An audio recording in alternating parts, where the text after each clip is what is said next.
Towerld Level 002. My master is the Postal Princess. Read by Agent Kunugi. Part 1. 1. I am in hot water now. I took the risk of being treated like a fish in a food processing factory to get out of the flooded floor and into this drab factory floor. Have I just made a mistake of jumping out of the cold water, flooded floor, into the hot water, factory floor? Since I got out of the food processing factory, I have been wandering about in the hallways of this level. The overall impression that I have about the floor, including the food processing plant, is that it is just downright stark. I look up at the ceiling of the hallway, and occasionally I see what look like exposed steel beams and uncovered steel frames. There's nothing sexy about it, as if in telling me that no one wants a factory to be seductive. It is all about productivity. Some of the doors along the hallways are open, and I get a chance to take a brief peek inside. They are workshops and factories. There are not too many people inside these rooms. Even if I manage to find them, they are too busy to talk to me. I guess the residents of this floor in general are suckers for being or pretending to be industrious. Maybe they just do not want to have anything to do with a stranger. Most of the doors are shut, and I am yet to see a human in the hallway. I guess they want to get locked inside the closed rooms. If humans are not there, then supposedly humankind's best friends are roaming about. I'm appreciating the dryness of the carpet, but it is not exactly painted in red. I am hearing music faintly, but it is not fanfare to welcome me. Perhaps I am hearing things. I am now surrounded by vicious dogs. I have been getting lost on this new floor for such a long time that I have forgotten the concept of time. I am now hitting this intersection on which 8 hallways converge. This section is not as brightly lit as other parts. This is probably the most morally corrupted part of the floor. The intersection connects to 8 different places, and it is designed to collect the potential violators of law and order from many other places inevitably. I'm now standing near the center of the intersection, and all the exits are plugged with dogs. I can tell from their glaring eyes that they are thinking of feasting on me. 2. I do not know if these dogs are strays or pets. They are ugly mutts of unknown breeds. Since they do not look like pedigrees, they are probably strays. They look like failures of crossbreeding. These crummy canines are representing the sense of being a bunch of losers, and that is quite fitting for what this colossal construction named Towerld is generally about. I have to survive. Those growling dogs are not trying to make it easy. I am a good fighter. I can survive a bunch of armed thugs for a few minutes because I am skilled in wresting weapons from my enemies. However, this useful combative skill becomes useless against dogs because they do not have weapons I can steal from them. It seems that I have to fight these dogs with my bare hands. 3. Come on! Try to get! What? A bunch of mutts of unknown breeds lunge at me at the same time. It is very unwise of me to expect the mindless beasts to listen to my words. Those courteous villains who actually wait for the heroes to finish the corny proclamation and the statement of the obvious exist only in fictitious settings. Before I clench my fists to fight back, my limbs are tightly locked in their flesh-mangling jaws. Even though I'm more fit than average, thanks to my former occupation as a fisher person, my body is no match against the canine fangs. My flesh becomes as helpless as pink slime being squeezed out of a meat grinder. Several dogs are robbing me of the freedom of movement. I am instantly pinned to the floor. With my limbs being spread out, I am desperately trying to escape from the predicament, to no avail. Bad dogs! Get out! Let go of me! Bad dogs! Humans tend to act strange when they are cornered and become desperate. I keep on trying to wrest weapons from those who do not have handheld weapons. I'm panicking so hard that I have no sensibility left in me to realize the folly of my action. Dogs do not understand my language, obviously enough.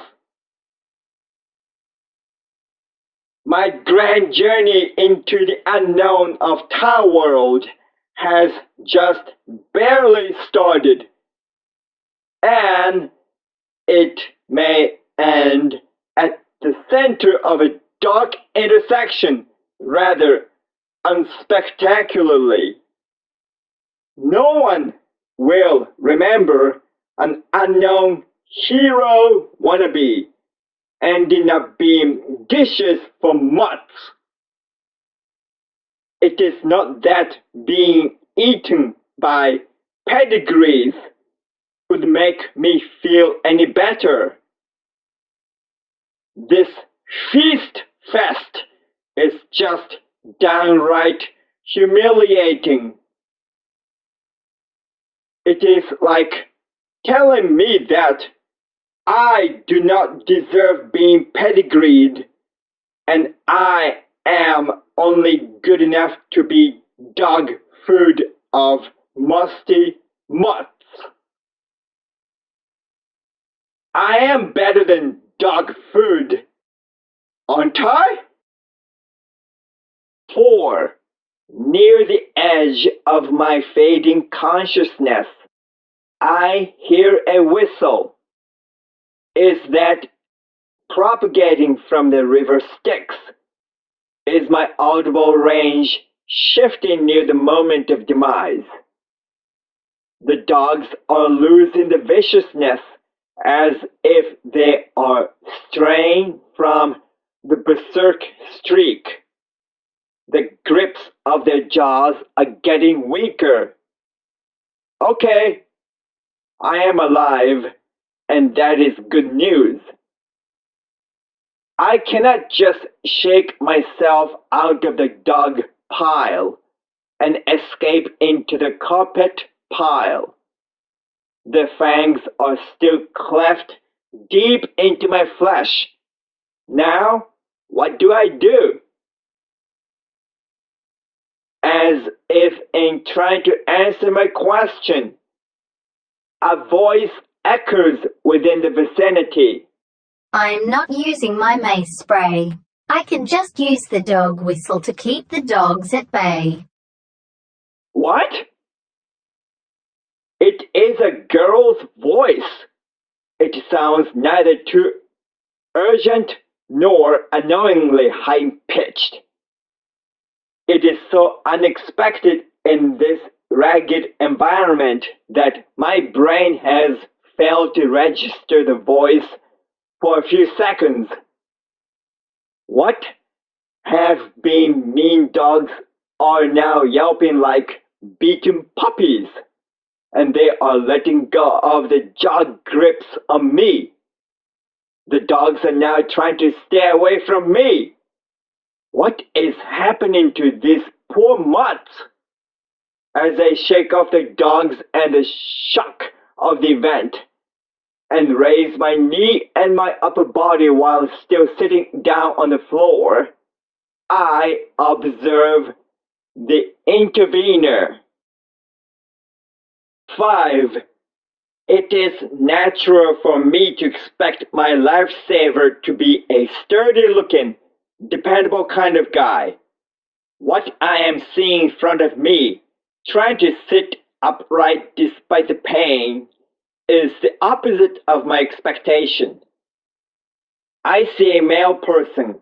She seems to be too young for any professional occupation.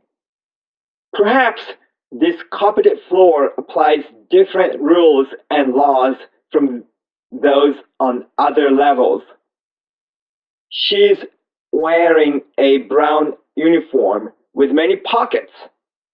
The trousers and the sleeves are long, as if she does not want to expose her skin. A belt with many spray cans is wrapped around her trim waist. On her shoulder, she's carrying a mail bag full of mails. The uniform cap is gently pressing down her jet black bob hairdo. which is barely caressing her frail shoulders. She's holding a whistle with the noble curves of her lips.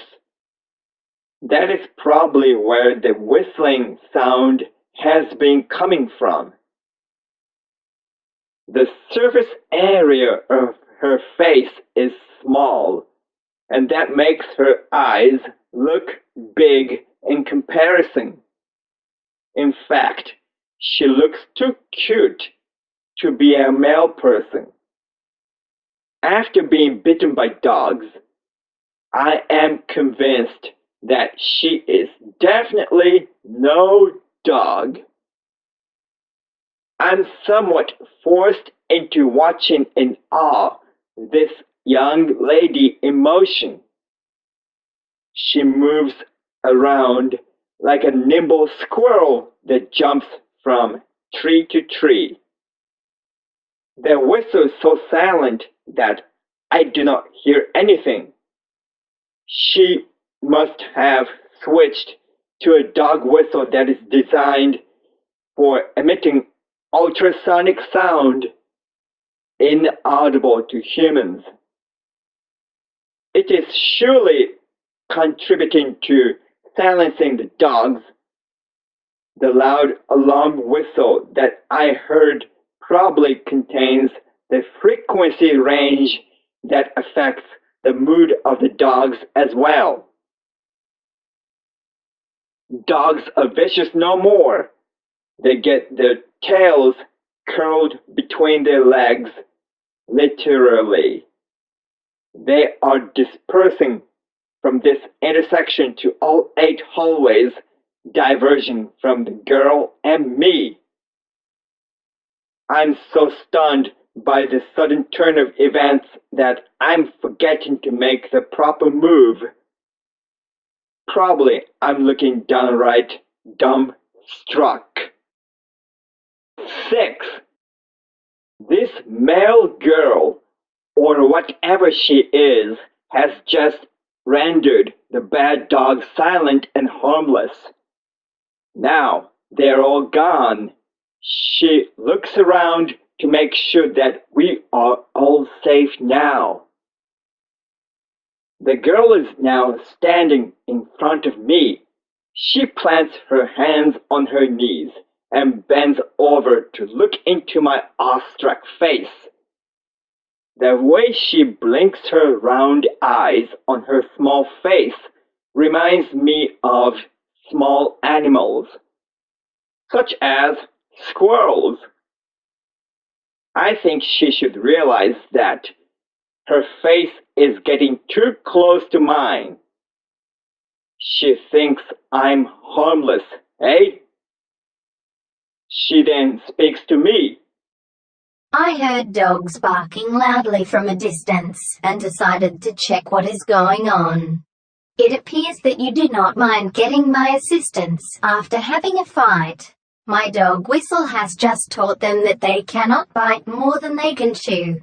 Now that the dogs are gone, I cannot think of anything else to ask you. Are you all right?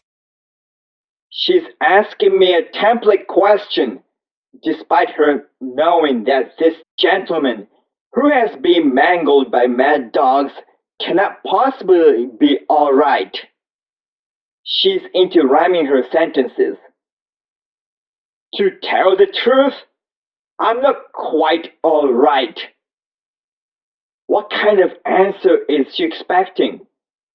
I have to do better than that to come up with fancy phrases to impress her. Why am I trying to impress her in the first place?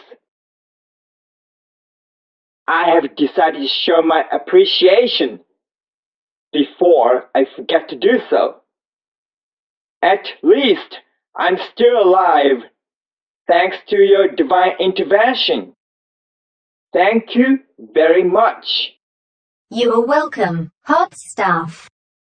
She should realize that her smile up this close is mesmerizing enough to make me forget the pain. This kind of magic is still alive in Towerld, eh? I am forced into realizing that the relief is temporary as soon as I try to get up. Ugh! I collapse to the blood-stained floor. The male girl is offering me a hand, but I politely decline it. I'm so much heavier than she is that I will probably bring her down to the floor as soon as I grab her hand. To be honest, she does not look very strong. She asks, "Shall I call the medical squad?" I do not want anyone to discover my identity. I'm afraid that the medical squad will find out who I am and will send me back to the flooded floor. I desperately beg, "No, please do not call anyone. I can still walk." The male girl gently pinches her chin with one hand and tilts her head sideways slightly. It seems that she is thinking. Her subtle gesture is more picturesque than she apparently thinks.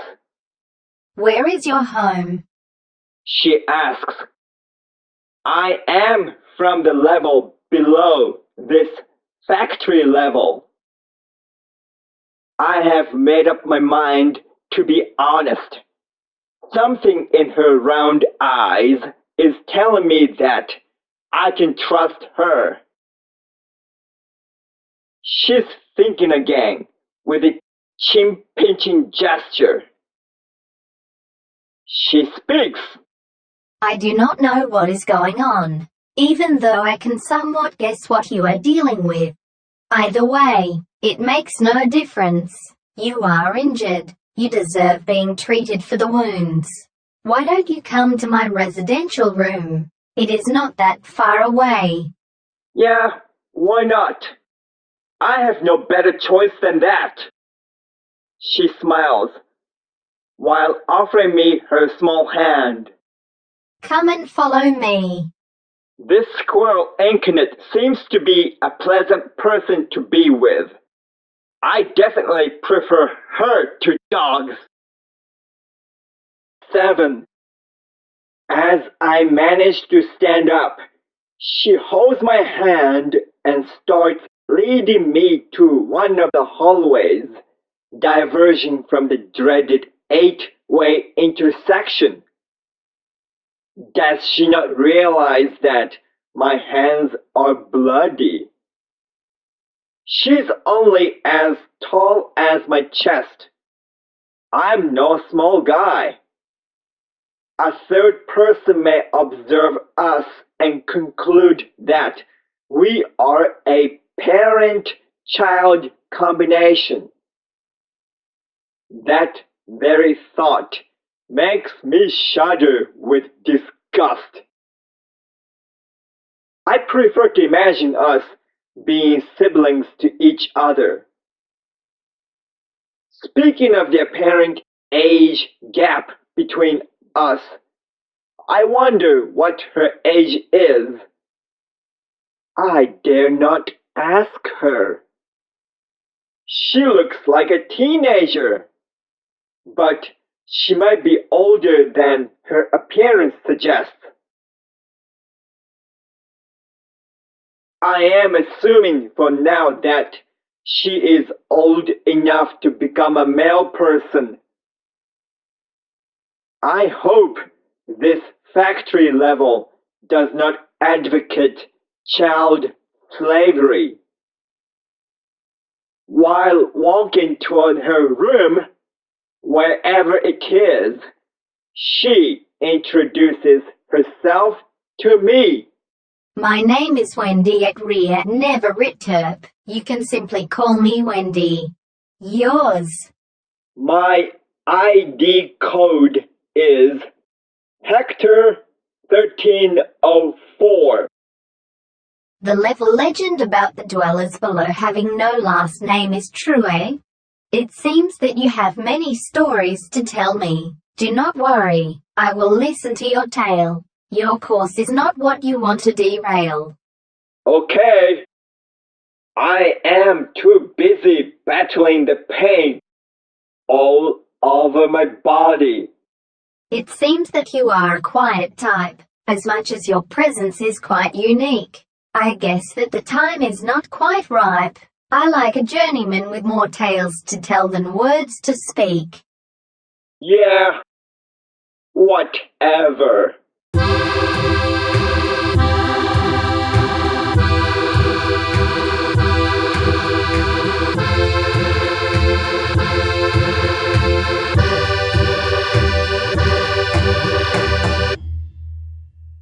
Part 2. 1. As soon as we arrive at her residence, a room along a hallway, Wendy hands me an emergency medical kit and applies a few bandages and ointment on me. She then leaves the home for the remainder of her job for the rest of the day. Even though there is no sun in Towerld, the triple T, Towerld Totalitarian Transmission, controls the standard clock and regulates the calendar to give the world the sense of the time cycles. It seems that she has a lot of letters and packages to deliver. I am left alone in Wendy's residence room. She may want to be more careful about letting a stranger stay in her room alone. Even though the room is not too spacious, it is still large enough to contain everything one or two residents need for living. The overall interior impression is that of what I expect from a girl like Wendy. It is not that I know a lot about a typical living space of the opposite gender. She seems to be good at keeping her room neat and clean, alright? Even though the interior of the room is not as royally flashy as the castles in the fairy tales, it still looks relatively effulgent compared to the rugged feel of the hallways and the workshops. I can sense the lived-in feel, and I still do not feel myself at home. Something in my mind tells me that I should not feel too comfortable here. Even though Wendy appears to be very open and friendly to a stranger that I am, I want to thank her for saving my life and my will to move up the levels. I am beginning to think about how to return her the favor. 2. Wendy has just come back, running into her room. It seems that she is done for the day. I'm back. Is she good at stating the obvious? Yes, you are back. I cannot do any better. I am sitting on a sofa. Wendy sits next to me. Have you not treated your injury with the medical kit? If you are too fatigued to do so, let me do it for you. Whatever. Is she not tired from doing the mail delivery all day long? 3. While Wendy is using the medical kit to give me the additional treatment, she and I managed to exchange information. She's the first one to speak, as expected. What are you doing on this factory floor? I have heard of many rumors about the levels below. I know more about the upper levels than your home level, because I get to go upstairs occasionally as a part of my job. I am yet to go downstairs because no one seems to want to send any packages there. Please tell me more about your home level. I told her about my life story and the flooding. Are you trying to migrate to this factory floor to escape from the flood? Yes and no. I am not content with just escaping from the flooding. I am trying to keep on moving to upper floors of this construction named Towerld. I want to take myself as far up the building as I can, even though I have no idea of how high it goes. My journey to the unknown does not stop here. Wendy speaks enthusiastically. That sounds interesting. I myself want to know more about this world. An accomplished male person can be granted a permission to deliver packages to other floors. Becoming a male person is the best way to know this world without being jobless.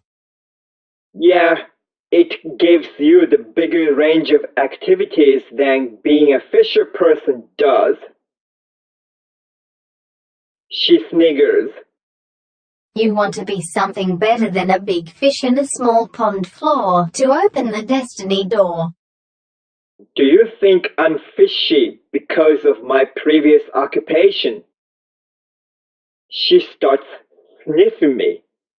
What is she thinking?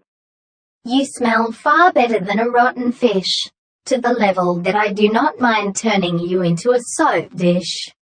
I do not know how to react to that comment. She then speaks into my scarred ear. Here is my proposal. You can use it at your disposal. What? Proposal? Is she getting way too ahead of herself? Besides, she's getting too close to me again. Her breath is caressing my bloody ear. I think you should be my. I am her what? What shall I expect her to whisper into my ear? Assistant. That surely makes me sigh. Is that a sigh of relief or a sigh of disappointment? Did I expect something juicy coming out of her? The job offer is succulent enough, all right? 4. Wendy explains. If you become my mailing assistant, then that gives you a job that is legit enough as a reason for your living on this floor legally. I cannot help but ask. You are saying I get a job and then I become a legal citizen of this floor. Shouldn't it be the other way around? I become a legal citizen and then I get a job. It has to be one of those political loopholes. She answers. It may be a loophole, but you might as well take this into consideration. It is not that you are about to sign a contract with many diabolical devils. As my delivery pupil, you can access to many different levels. That is one of many reasons for me to like my current occupation. Once I get a job, I have to stay here. Whatever will happen to my desire to keep on moving up the floors? Do you know any way of going upstairs to enter an unknown joint, other than being a professional mailer? You cannot just leave here now and go to the next level without any legitimate access to the stairways. If an adventurer in a fairy tale wants to be a sailor, she should not expect to cruise easily on fairways. Besides, you're not 100% healed at this point. I cannot argue against her at this point, to be honest. Wendy suggests. You can think about what to do after becoming a male person.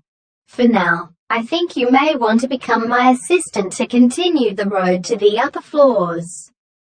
Her proposal makes me think. I do not mind using this place as a relay station for my long journey to the higher levels of Towerld, with no apparent end in sight. The new job as a male person gives me a financial base. I can stock up on the equipment. Besides, I can scout the upper floors while delivering mails. This surely gives me time to regroup and revise my plans for the future. Why are you being so nice as to give me this interesting offer? It just comes down to this question naturally. I want to know the reason for the way you are treating me. The more I know your motive, the easier it is for me to accept the offer from you and to appreciate you. Once again, she's getting her face a bit too close to me. I'm sensing your destiny calling when I look into your eyes. Even when the ceiling is falling, you can stay being the one on the rise. It had better not be a collect call. It is a correct call, for you are not likely to take a fall. You find ways to come through. I want to help you fulfill whatever your destiny is leading you to. Why do you want to do that? That is my natural reaction, for I'm suspecting that she has a reason that backs up her words. She explains. I have been wanting to discover many different floors of Towerld, while using this job as a launching pad for the objective of my life, to clear the raised bar. I want to eventually migrate to a distant floor to live far away from here, and meet people that are totally different from those whom I have met thus far. We both possess similar wanderlusts, if they are not completely identical. It is natural for me to want to assist you. It is true. I can tell from the tone of her voice that she sincerely means what she says. I take it that she does not like this floor too much. The glow in her round, deep eyes tells me that she's not lying. She's a curious little creature, in a positive way. Wendy asks. Even though I do not give a darn about other parts of you in any degree, I admit that your eyes are mesmerizing me. Do I have to take it as a compliment? Anyway, I solemnly swear, I appreciate your constructive proposal. I gladly accept your offer to become a male person. Thank you. Wendy says cheerfully. That surely makes my day without any delay. I can tell from her smile that she's honestly expressing her feeling. Before I forget, I ask, what can I do for you as your assistant to show my appreciation for the offer? So you want to be my assistant as well, eh? It is your proposal. It is a product of my uncanny wit, and you are accepting it. You surely know what to do. How nice of you. I now do not know what to say. Does she really have a short memory? She clears her throat and explains. Since you are my assistant, all you have to do is to follow me and carry packages that are too heavy for me. You look stronger than I do, and you appear to be productively persistent. I am counting on you, and I'm ready to rely on your physical capability. This postal princess needs a muscle to maximize her hustle. Sure enough, I mutter. She chuckles. You do not mind assisting someone as cuddly as I am, do you? She's adding an extra curve to the edge of her lips, as if she's trying to trick me. How am I supposed to react? Well, I do not mind being tricked by this trickster. This attitude of mine makes me such a sucker. 5. Wendy speaks while offering me a handshake. The deal is official, even if the phase it is in is still initial. I'm glad that you are here to stay. I even got the uniform for you from the post office. I think we have worked hard enough for today. Why don't you take a shower and get well rested for tonight and beyond? Her hands are so tiny that I can completely encase it in my palm. I have to be careful not to crush it. What is she talking about? She cannot be serious about my staying here. She explains. As your master, I am responsible for providing you with the shelter to protect you from a natural or artificial disaster. I cannot let you sleep outside this room, unless you want to become fishy dog food imported from the flooded floor and mixed by many storms. Besides, I want someone to guard my room from potential intruders that may come in many different forms. You will save me from a potential harbinger of doom.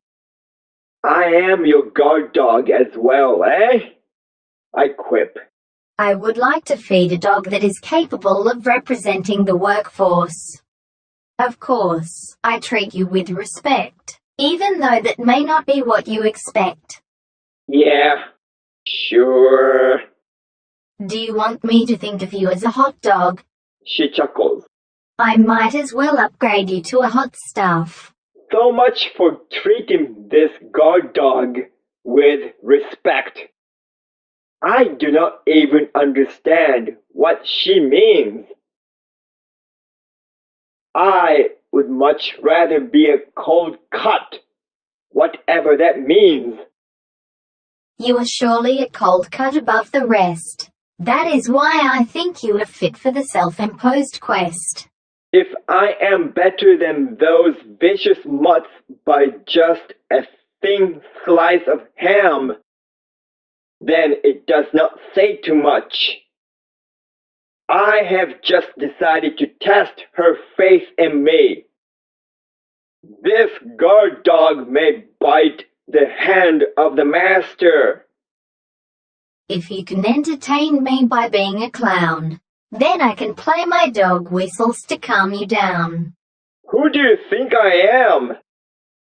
Dog whistles are supposed to be inaudible to humans.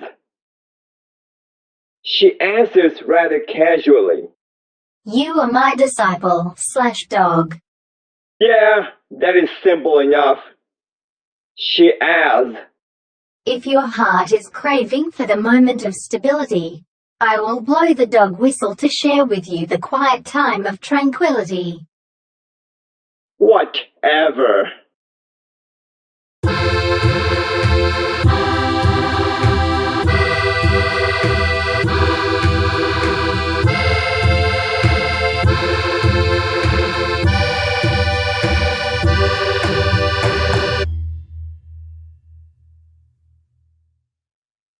Part 3. 1. It has been a few days since I managed to escape from the flooded floor. Wendy is generous enough to let me stay in her room, as much as Sharing a girl's room with a girl makes me feel nervous. I honestly feel that it is far better than being mangled by vicious dogs in a hallway. I keep on telling myself that I'm living with a squirrel. Now that my wounds are completely healed, thanks to her treatment, I'm ready to debut as a professional male person and Wendy's assistant. I'm now sharply donned in the uniform that Wendy procured. I am dressed identically to her, except that my uniform is larger sized. I'm wearing sneakers that are designed for running. I have been used to waterproof boots. It is like wearing the fabled winged sandals. If I see a real open sky now, I might try to fly. Wendy and I are looking into the full-length mirror attached to a wall to perform the ritualistic vanity check. I make sure that I'm dressed fine. I wear the cap low over my eyes and firmly grip the strap of the mailbag that I'm carrying on my shoulder. I'm surprised that I surely look good in uniform. Then I have to understand that uniform possesses the magic to boost the visual impression of anyone. As far as I know, that is about the only magic that actually exists in Towerld. I think Wendy is impressed. Yeah, her smile is magical, too. I feel energized. I'm getting on a roll while establishing my new career that may not last forever. She commands while tapping my upper back. Follow me, Postal. I am about to realize that it is just that hard to obey her simple command. Can you catch up on me? You don't need a master plan. Catch me if you can. 2. Wendy is fast. I mean F-A-S-T.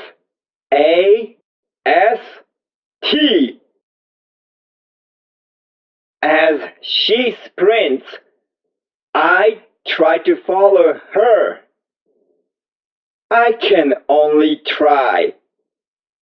She seems to run effortlessly, yet she is as fast as wind. She might as well change her name to Windy. It is true that I had lived on the flooded level for quite a while. I was adapting to the aquatic environment by becoming able to swim. I was getting better at swimming than running. I confess, I may be running for the first time in many years. However, that is not a reason for Wendy's ability to run much faster than I do. She is physically built for running fast. I know from my observation that she is as lean as a wild squirrel. even though the uniform is good at hiding her physicality, I get to see her wearing clothes other than the uniform. After all, I am living with her under the same roof. I think Wendy is bred to run fast for a long time. I am having hard times trying to catch up on her. I run as fast as I can, and my speed is not even close to the velocity Wendy can generate without half trying. She has to stop and wait to allow me to catch up on her every now and then. As we run through many hallways, we arrive at the entrance to one of the rooms. It seems to be a post office. This is one of the satellite stations. I pant. Oh, really? I cannot even give a proper reply. This is embarrassing. Wendy is not even breaking a sweat. Her breath is so steady that she can talk to me. As I collapse and gasp for air, I realize that this cute little critter can be such a monstrous beast. I should not let the appearance fool me. 3. We walk through the entrance. It is like a carpeted warehouse. A long counter stretches laterally. Over the counter, I see countless desks. The post office is full of mail persons and post officers. They're so busy with the jobs that they do not seem to notice my presence. The uniformed staffs with sulky faces are speed walking from one place to another. I think they should learn from Wendy how to get the jobs done fast without frowning. As expected, there's nothing sexy about the overall look of the post office. Mails and packages come and go rapidly.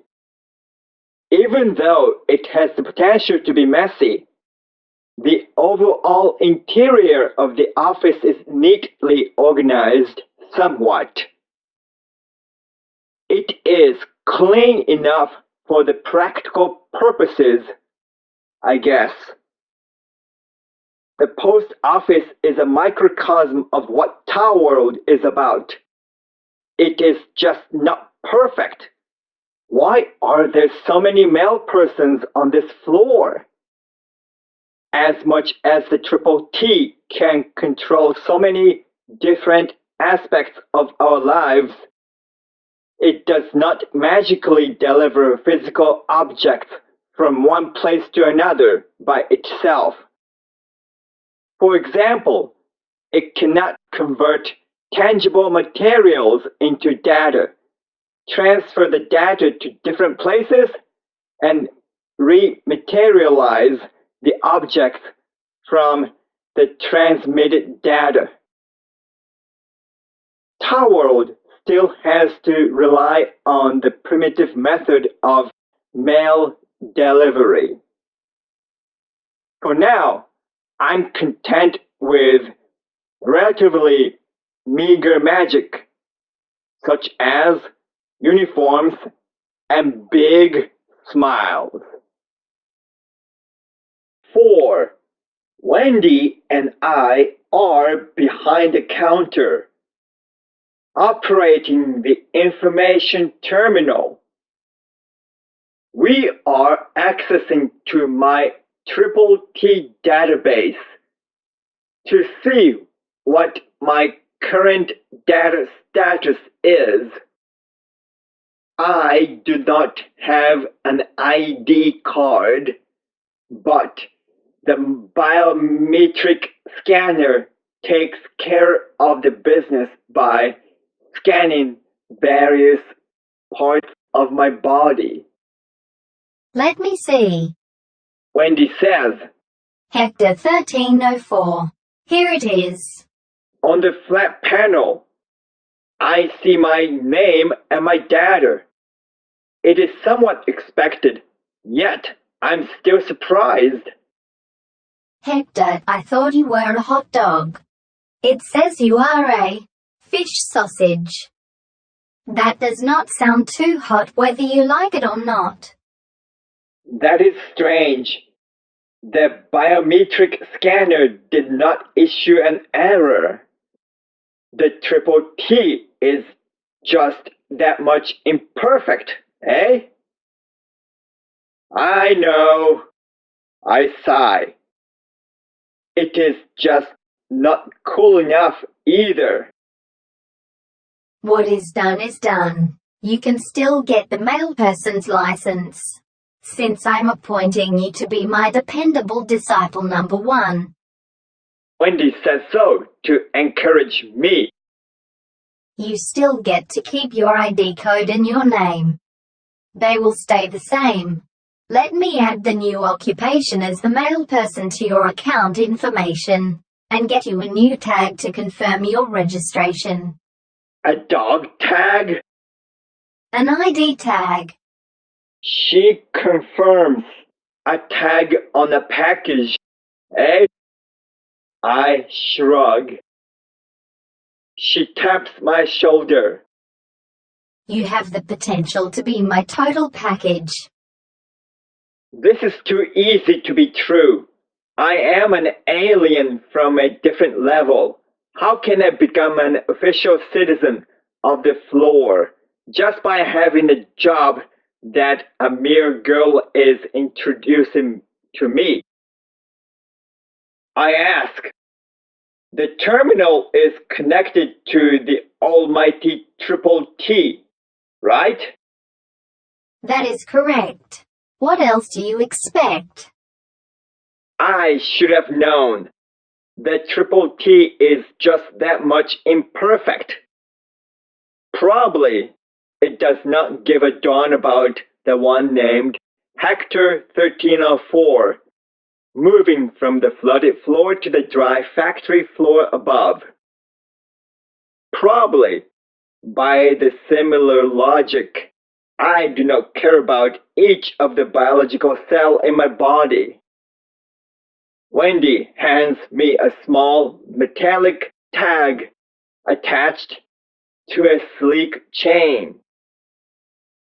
This is a male person's tag.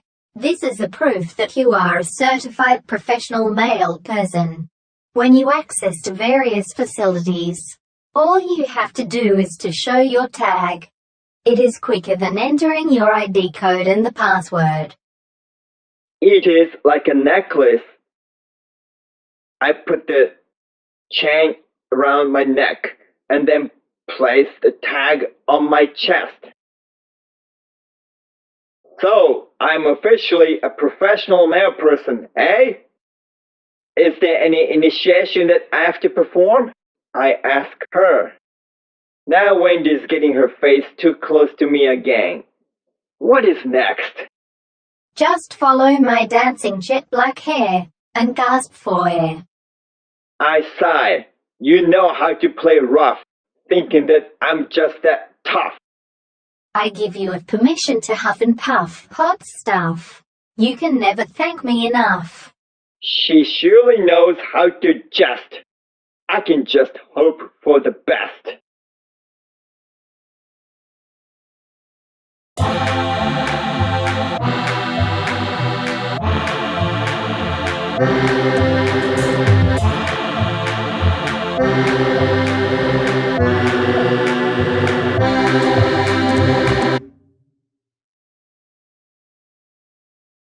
Part 4. 1. Since the moment of initiation, I have been working hard as a male person/assistant. Basically, I follow Wendy. That is the toughest part, and then carry heavy packages for her. I guess Wendy's speed is more impressive than her power. We run from room to room through corridors. We pick up packages. We deliver mails. We deliver packages. We pick up mails. We run, deliver, and get the jobs done as male persons. It is amazing how much ground Wendy can cover without half trying. This floor seems to be as big as the flooded floor I grew up on. The residential districts are located on an annulus of 30 kilometers in diameter, minus a concentric axis of 10 kilometers in diameter encased in a cylindrical wall. She runs from place to place effortlessly and makes the entire accessible district her turf. I have to run fast and hard with heavy packages on my back to somehow catch up on the speeding squirrel. Wendy is still kind enough to slow down for me occasionally. In the armor of her levity, she hides the compassionate side of her heart. Her character is so polyhedral that she's downright multifaceted. 2. As I learned to be a male person by working hard, I observed the entire floor and noticed the striking differences from the flooded floor below. It seems like it is many worlds away. This floor is dry, carpeted, and roamed around by dogs. Thanks to Wendy's dog whistle, I do not have to fear the canine jaws. I see signs of factorial productions here and there. I do not have to take a peek into the workshops on the other side of the doors to appreciate the industry and industriousness.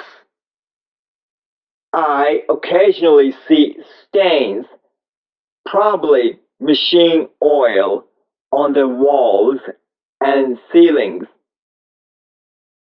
I never saw such stains on the flooded floor.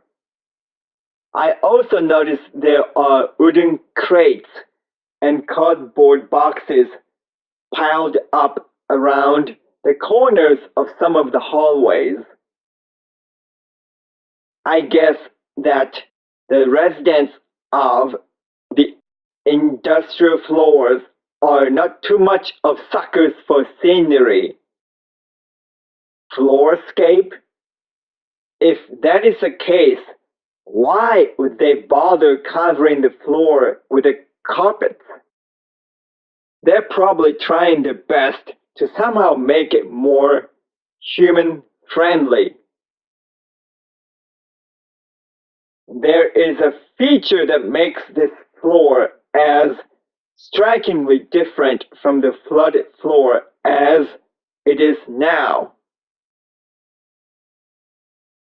Unlike the flooded floor, this floor has an automated method of transportation.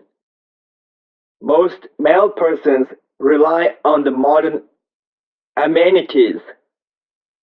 A network of moving platforms covers much of the factory floor. When we go to distant places, such as the other side of the floor, we use the moving platforms. When I get on the belt, I try to take a rest. However, Wendy tries to keep on running even on the platform.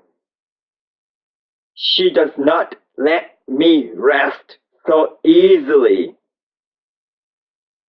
Even with the aid of the moving platform, she's not easy to work with. 3. This is scary.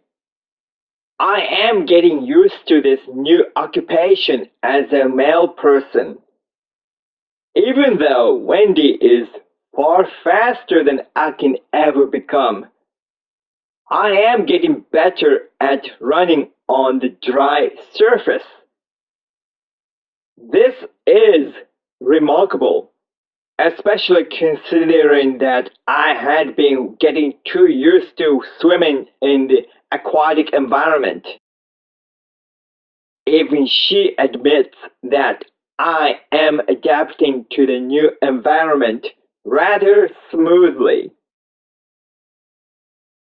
I do not dislike this job. Even though running fast constantly is hard, I do not mind running all the time. I am convinced that I am such an adapter. There is an unexpected concern pertaining to my new lifestyle, though. I feel so comfortable about living here and being a male person that I am starting to lose slowly my will to leave this new comfort zone to continue going upstairs of Towerld. The rather cozy environment is challenging my wanderlust. Wendy is not a very unpleasant person to live with, to say the least, and that is not helping me deal with my will to go to the upper levels. I do not want to die a male person. I am too ambitious for that. 4. I am yet to go to different floors. The range of the activity as a novice male person has been limited to this factory floor. One of the reasons for my becoming a male person for the time being is that I can visit and scout the upper floors without breaking the law. I have been waiting for the opportunity to go upstairs. I guess I have to pay the dues as a male person to win the privilege, eh? The good news is that I am finally getting the opportunity. Wendy has been aware of my eagerness for going upstairs, and she got the new assignment from the post office. It pays dividends to pay the dues. Patience prevails. I want to thank Wendy for her getting the assignment and granting me the permission to take it. I have to learn to pat her head without getting my hand bitten.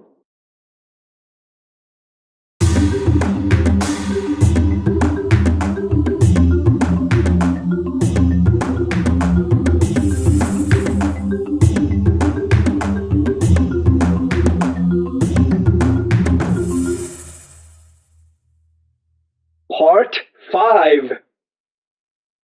1. Finally getting a chance to go to upper floors is one thing, but I want even more. Wendy, are there any VIPs, very important packages that I can assign myself to carry to upper floors? VIPs are big deals. They allow me to go to places that are usually not accessible to commoners and give me chances to study the floor and beyond even more. In most cases, only people with a lot of dough get to receive VIPs. As if she has been waiting for me to ask the question. Wendy replies, There is a VIP that allows you to go to interesting places. It even gives you quite a bit of dough if you return from your assignment alive and manage to survive the worst possible cases. You can hit many jackpots after dealing with many crazed crackpots. That is the least of what I know.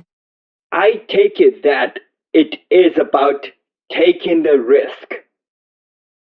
I make up my mind again and speak up. Can I sign up for the assignment? If you want it, you've got it. She gives me the approval. However, it is not what a normal male person wants to have too much to do with. I declare, there's no one stopping me now. Wendy gets a bit too close to me and looks into my eyes. I am not going to stop you clean. Your dark brown eyes are signaling green. 2. I can sense that this is going to be a special day. Wendy and I are visiting a forger to deliver a package to him and to pick up a new package from him. Then we are going to go upstairs to deliver the package to a suite. After that, we pick up another package in the suite to deliver it back to the aforementioned forger. Yes! Finally! I get to scout the unknown. What awaits me on the upper level? I do not know.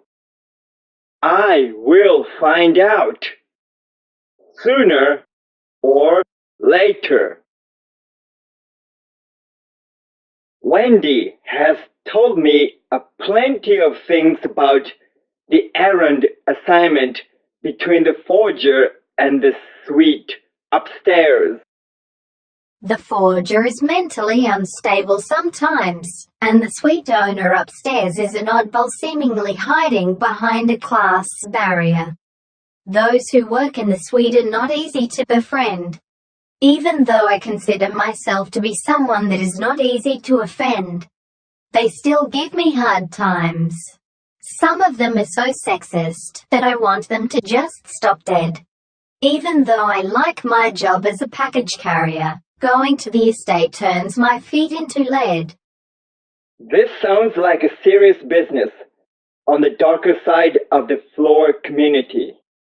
Do you know why this assignment pays you a lot? She asks.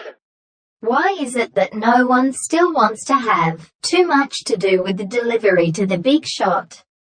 I answer. This assignment and the customers are just that tough. That is correct. The tone of her voice is getting more somber. Whatever may happen to you on the spot, remember that you are serving the customers and you have to stay polite. Customers are always right, whether you like them or not. She continues. Those who have accepted the assignment between the suite and the forge have quit, if they have managed to live and get the discharge permit, that is. Judging from her words, I am about to deal with the toughest customers around. I am willing to take it if this gives me the opportunity to go upstairs of Towerld. 3. We are now visiting the forger, residing in the district that seems to be designed for heavy industries. As we get closer to the forge, I notice that the overall views of the hallways get somber and gloomy, as if no one is interested in keeping this district bright and sightly. The Triple T wants to save energy, I suppose. I do not even know the energy source of Towerld. I hear the sound of industrial machines and factory workers. It is not exactly a slum section. Even though it is not polluted, the air reeks of oil and metals. This is not the sexiest section I have seen in my life. It is not that I now find the flooded floor to be sexy. It was too fishy. Nonetheless, I can at least sense the industrial productivity. It is far better than a desolate district. 4. I am still panting. We have been running for a few kilometers, on and off the moving platform. I have to accept the fact that there's no escape from having to run, as long as I am with Wendy. I cannot run away from running just by running hard. She's not even breaking a sweat. Does she have a sweat gland? It is not that I want to investigate. Near a dark corner of the district, there is a metallic door on the wall of a hallway. I do not hear any hammer sound from the forge behind the door. Is the forger taking a break? There is a sign on the door. It reads, "Enter at your own risk." This reeks of danger more than the grease stench. I love taking risks. After all, that is why I have made up my mind to explore Towerld all the way to the unknown. Wendy knocks the door. She's always ahead of me. There's no response. She then presses the doorbell. No response. Wendy takes a few steps back. I place the package that I have been carrying on my back on my left arm. I forcefully stabilize my breath, move forward, and grab the doorknob. I do not want her to get hurt. The client can be quite dangerous. She has told me so. I twist the knob and slowly open the door outward. Slowly. Surely. Easy does it. I hear nothing but my unsettled breath. I look over the entrance. It is so much darker than the dim corridor that I have to let my eyes get used to the lack of light. I stand at the entrance and take my time. Besides, I need more time to calm down my breath. 5. I call out. Is there anyone home? There's no response. It means that I have to go deeper. We have a package to drop here and a package to pick up. We cannot just leave here without getting anything done. Besides, the door is unlocked, as if in trying to invite us inside. Wendy warns. Heck, don't wait. I'm not going to wait. Who does she think I am? I'm here to get the job done. I have got a lot of lost time to make up for. My journey to the higher levels does not stop here. 6. As I take a few steps into the darkened room, I am tackled by a massive object emerging from the dark. Yuck! My body is flung to the wall nearby and ricocheted off the hard surface. I instinctively hug the package around my chest and manage to protect it. My shoulder has just taken much of the shock instead. That hurts.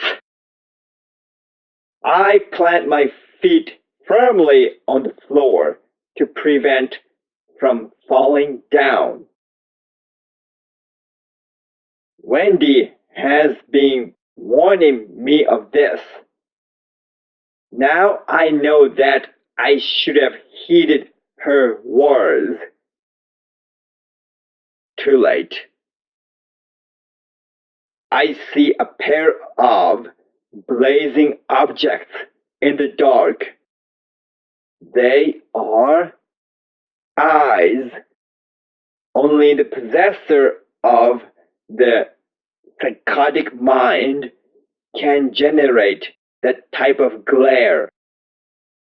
The sudden fear constricts my body and soul. As my eyes are getting used to the dim background, I see the owner of the insane-looking eyes. I see a big and bulky human. He's not fat. In fact, he's rather muscular. His biceps are as bulging as my thighs. he is not exactly picturesque or statuesque like the characters and heroes in fictional fables. But I can tell that he is practically strong. I am no small man, but I end up looking as frail as Wendy compared to him. I can tell that he can swing a big hammer to strike a hot plate of steel on an anvil. His head and face are completely shaved. It makes sense because a forge can get too hot for a fancy hairdo and a bushy beard. The skinhead adds an extra element to his fear factor. His facial structure is becoming more obvious in the dim light, and it reminds me of a devilish fiend in mythical stories. He is clad in ordinary trousers and a half-sleeved shirt. A black steel-coated apron gives him the appearance of a legitimate forger. He does not have the trademark forger's items like a hammer and mitts at the point. His blazing eyes are warning me that he wants to beat me into pulp. I have to escape from his attack range as soon as possible, and I am failing to make the right move. He howls. Where is the fix? What? It is all that I can say. Sadly enough, I am confused. I do not understand what he is yelling about. Fixing dinner is not my job. I have a package to deliver to him. Is that what he means? Remembering that I have to treat him like a customer, I report rather matter-of-factly while extending my arms and the package toward him. Sir, we have just brought the package. The berserk one roars. Grrrr!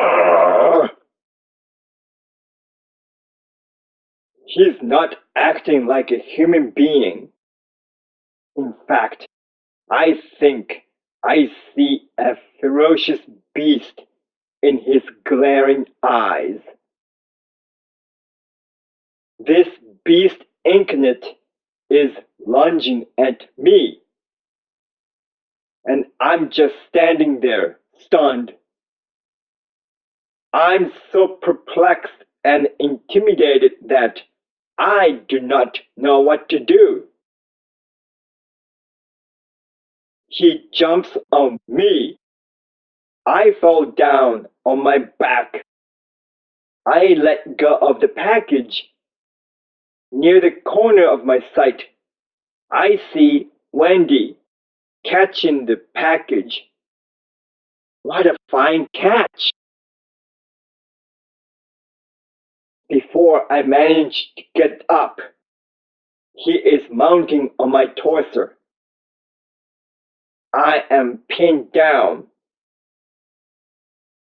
Before I try to do something about the predicament, the beastie one starts choking my neck. Give me the fix, or give me death. He's the one giving me death now. I cannot say a word because his thumbs are suppressing my larynx. I do not even know what to say in this situation. I struggle to get my hands on his wrists to pry them away from my neck, but his vice grips are dominating my resistance. Is it boosted by mysterious drugs? 7. Here comes Wendy to the rescue. I have become her assistant so that I can save her in crunch time. Now she's trying to save me. This is not the way it should be.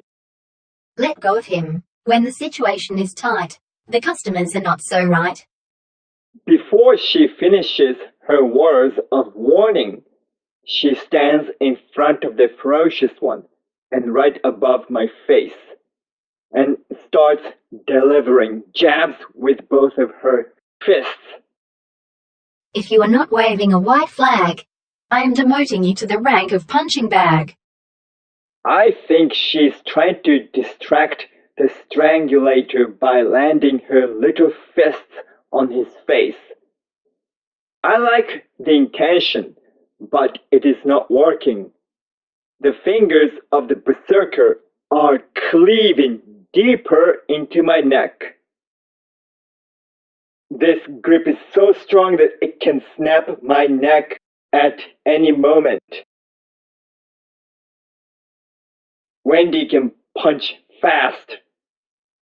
I mean fast. She can land several punches in each second. I cannot see her fists.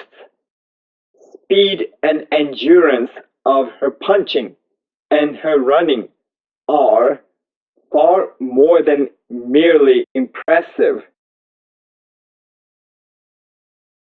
The problem, it seems, is that her little pink fists can only pack so much wallop.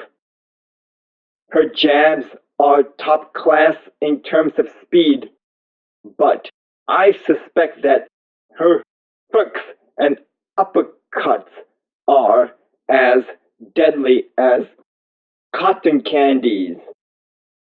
If you receive my kicks, I will consider giving you the fix.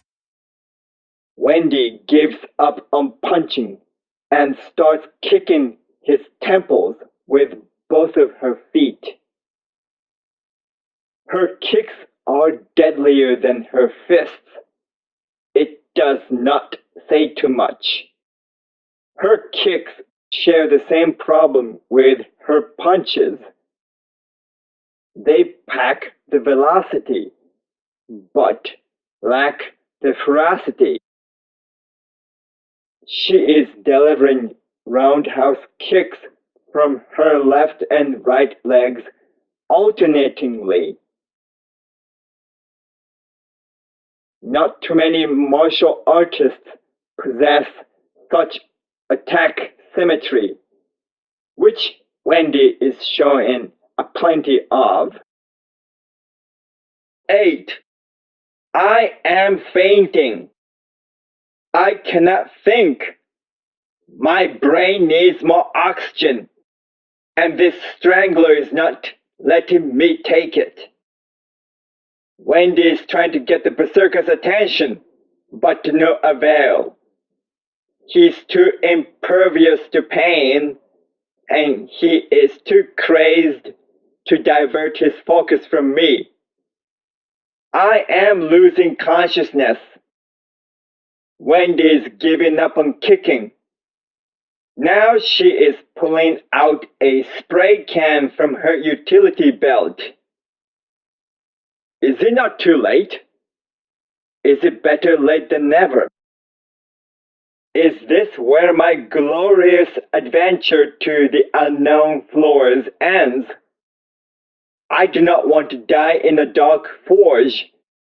I do not want to be victimized by a crazed beast incarnate. I will not even be remembered in the history of Towerld.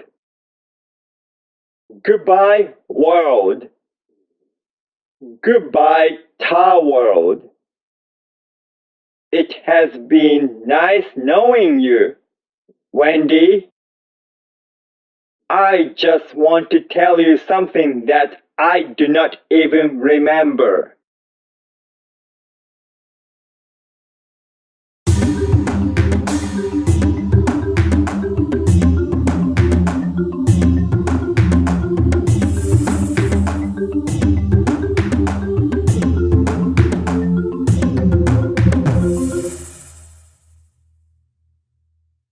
Part 6.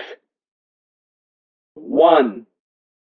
As I slowly regain consciousness, I realize that I'm not dead. Where am I? I was being strangulated by a crazed man. That's right. I clear my head in a hurry, get my upper body up, and look around. I am still in the forge, near the entrance. The room is still dark, but my sight is now used to the darkness to the level that I see Wendy sitting near me. Whatever happened to the berserker? What did he do to her? Next to Wendy, the big beast is lying. He is either unconscious or sound asleep. Before I ask her a question, she starts explaining what have transpired since I lost my consciousness. 2. After you fell unconscious, I thought of employing a new tactic. After all, my punches and kicks were not even good enough to distract the tough customer, let alone to put him in check.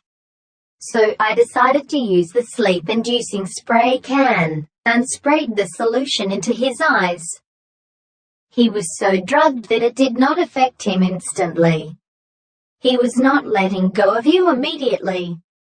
Eventually, he weakened his grip on your neck, to the level that I could finally manage to pry your neck off his clutch after many tries. It must have been such an ordeal for the frail mailer to overpower the berserker, even though he was falling asleep and getting weaker. Wendy is offering a few words of praise.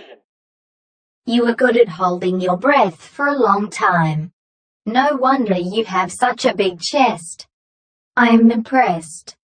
Thanks. I used to make my living by swimming every day. Only you can render me breathless. She then says, When we get a chance to deliver packages to submerged floors, I will promote you to be my boss for that particular delivery assignment.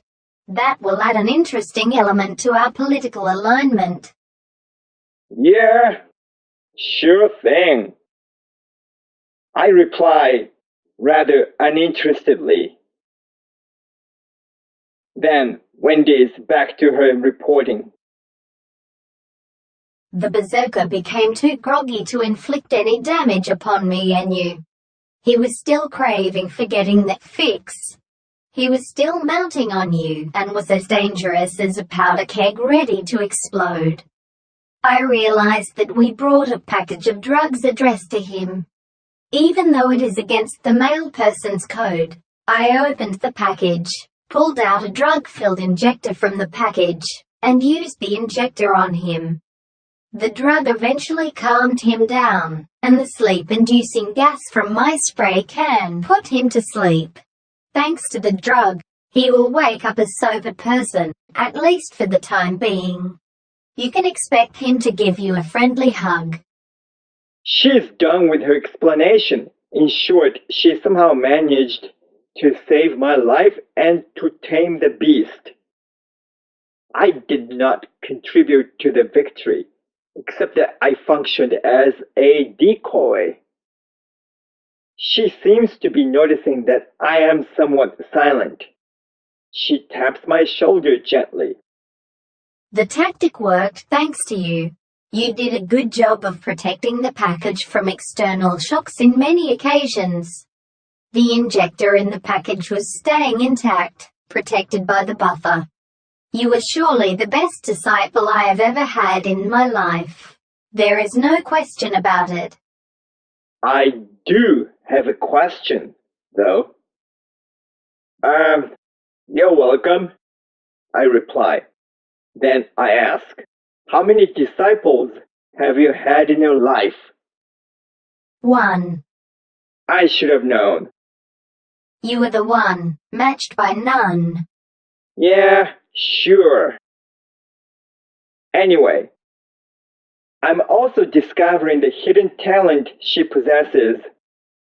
Her cotton candy punches and sponge kicks are valuable assets.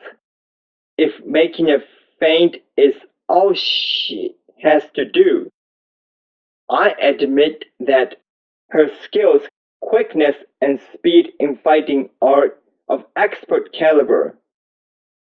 It is just too bad that her strength is nowhere close to her nimbleness. She is not just a male person living next door. She is living with me, for that matter. 3. This gentleman's name is Gideon Yendre AudioTrack. I snigger sarcastically. Gentlemen, eh? This Gideon guy has not only the last name but also the middle name. Am I envious of him or what? He is addicted to drugs. She explains. Even though he is arguably the most artistically talented and the craftiest forger on this industrial level, he has ruined his own life by being addicted to the Blue Devil. I do not know how and why he has gotten himself into the current sorry state. I guess that it is his fate. Whatever has happened to him? He makes me imagine wicked life stories behind him. 4. The forger named Gideon is waking up. I hope he's as sober as Wendy just said he'll be. The big guy gets his upper body straight and up, and then takes a look at Wendy and me. He instantly notices what had transpired before he was put to sleep. He lets one of his knees touch the floor to assume the pose of getting down on his knee. Gideon apologizes. I am terribly sorry. When I run out of the drug, I lose my sanity. I hope that you are not hurt. My neck still hurts and my pride is badly damaged. All right? I just do not have enough courage to say that vocally. Wendy laughs off the instant, saying, At least, you did not choke my neck. I come close to saying, yeah, he did not choke your neck. As I try to observe Gideon, I notice that his eyes are now giving the totally different impression from that of his berserker's glare. I see not only sanity but also serenity in his pupils now.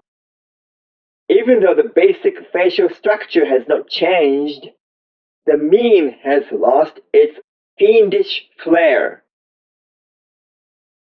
What is causing such a striking difference? Can demonic drugs turn the owner of such clear eyes into a berserker? I have heard of many evil things about such substances. To hear of it is one thing, and experiencing the deadliness of it with my own suffocation is even more convincing. I'm getting this impression that this gentle giant constantly thinks about serious issues such as his forgery. He's casting a shadow of urgency on his face. If he were dressed in a clerical garb, he would have looked much more like a priest than a forger.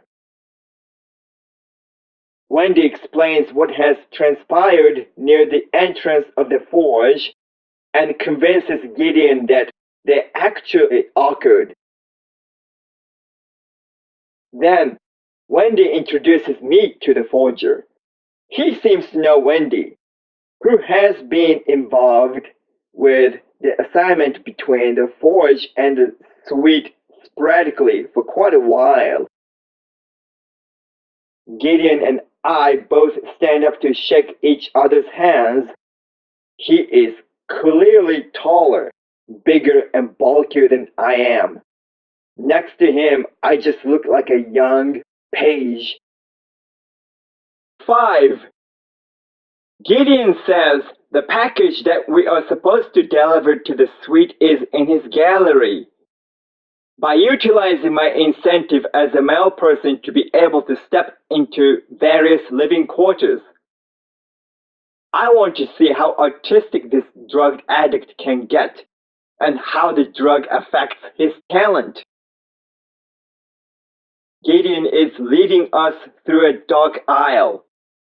We walk through the forge and then reach the darkened gallery. Then he turns on the light. I am stunned, and Wendy right next to me is rendered speechless. I have expected practical tools. Such products are not designed to be sexy, artistic, or beautiful. Jeweled musical instruments and shiny weapons decorate the walls of the private gallery. Even though I'm not exactly an artist, I can tell that whoever designed and made them must be artistic.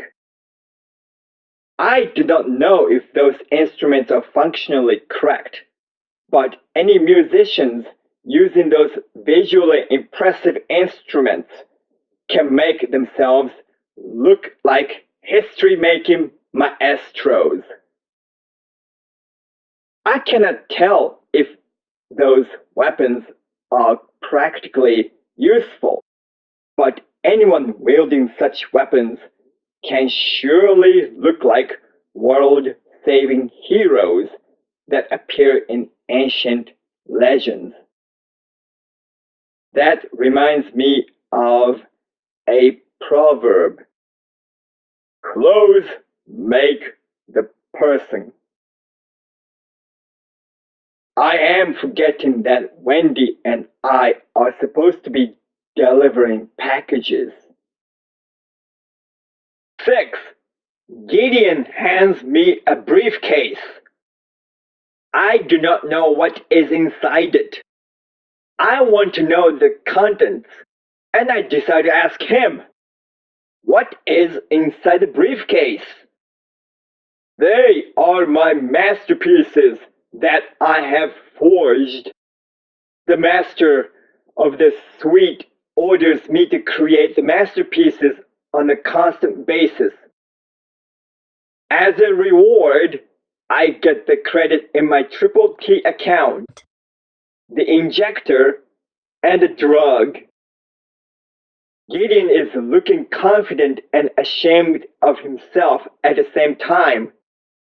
The confidence seems to ooze from the masterpieces in the briefcase, and the fact that he gets the drug is generating the feeling of shame in his heart.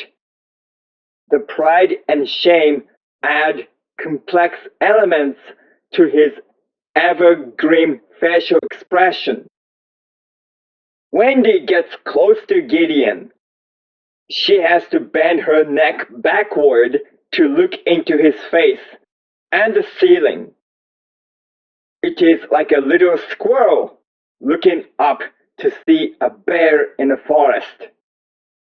We worry about you, Gideon. You must have experienced a lot of emotional highs and lows. You are suffering quite a bit, as if you were lost in a bottomless pit. As the saying goes, destroy the lion while he's yet but a whelp. If you want help, we can at least try to be of assistance to you. That is very considerate of her. After all, she is generous enough to share a shelter with a stranger from the flooded floor. Gideon replies, I appreciate your offer. Let us talk about this issue next time you visit here. You can count on us. Wendy tells him. We are more than mere male persons. Judging from the gleam in his eyes, I can tell that Gideon is crying for help silently.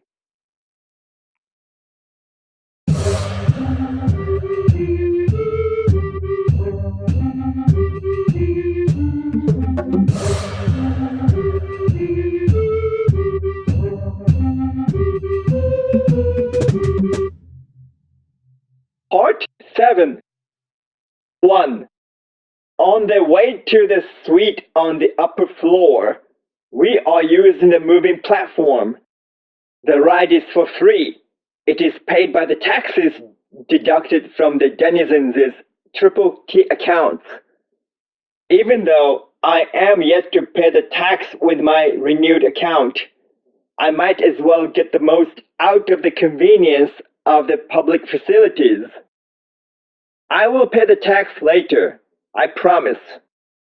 The free ride is supposed to be so comfortable that I feel like sleeping on the belt. If I get the chance. Wendy just does not let me rest. She keeps on running, as if stopping for a moment means instant death.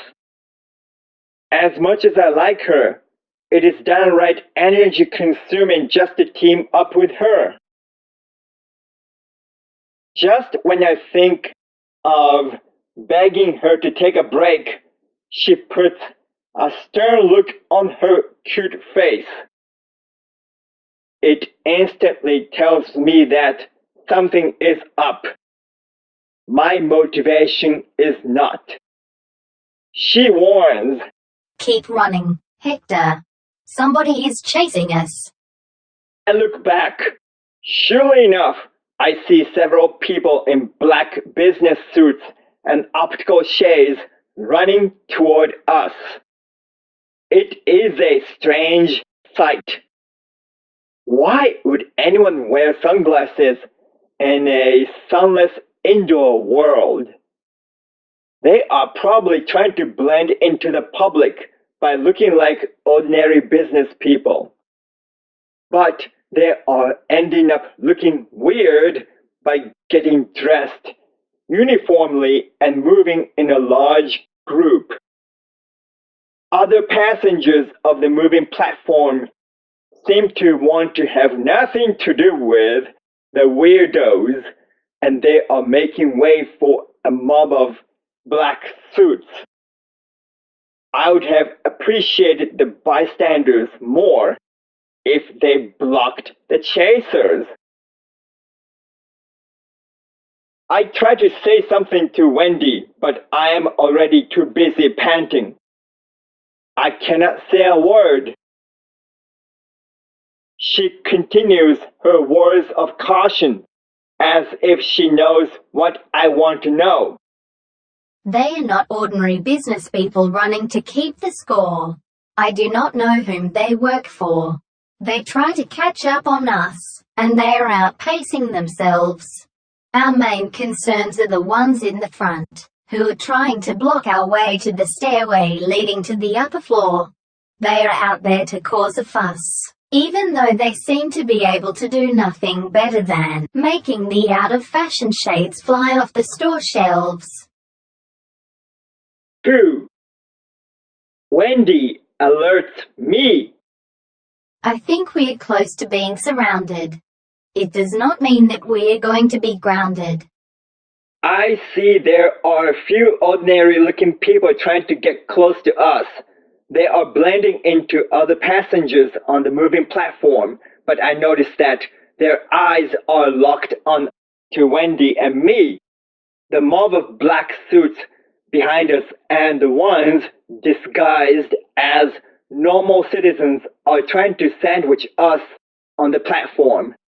The moving platform is two-way. There are 15 lanes for each direction. The lanes along both edges of each way are the slowest, and the lanes get faster as they are closer to the center.